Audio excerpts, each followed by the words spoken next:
George Floyd, the black American whose asphyxiation at police hands triggered explosive protests across the country, had tested positive to COVID-19 before he died, according to his autopsy. The 44-year-old father of two was asymptomatic when he tested positive for the coronavirus on April 3rd. The 20-page report from the Hennepin County Medical Examiner said he was still positive at the time of his death. According to the report, which came as each of the 4 police officers involved in this killing faced new charges from authorities in Minneapolis, and his family thanked supporters from as far away as Australia.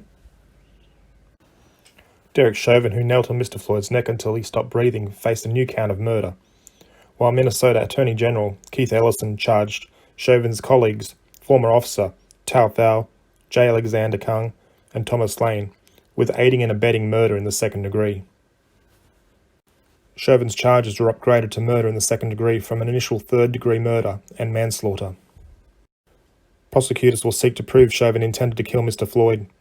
The new charge against Chauvin carries a potential 40-year sentence as opposed to 25 years for third-degree murder, which is defined by recklessly but unintentionally causing death. This is a step today that the public wants to see, Minnesota Governor Tim Walz said. Chauvin was filmed kneeling on Mr Floyd's neck for 9 minutes, 3 of them after he lost consciousness. The 4 officers were sacked after Mr Floyd's killing on May 25th, as they were responding to a complaint he passed a fake $20 note.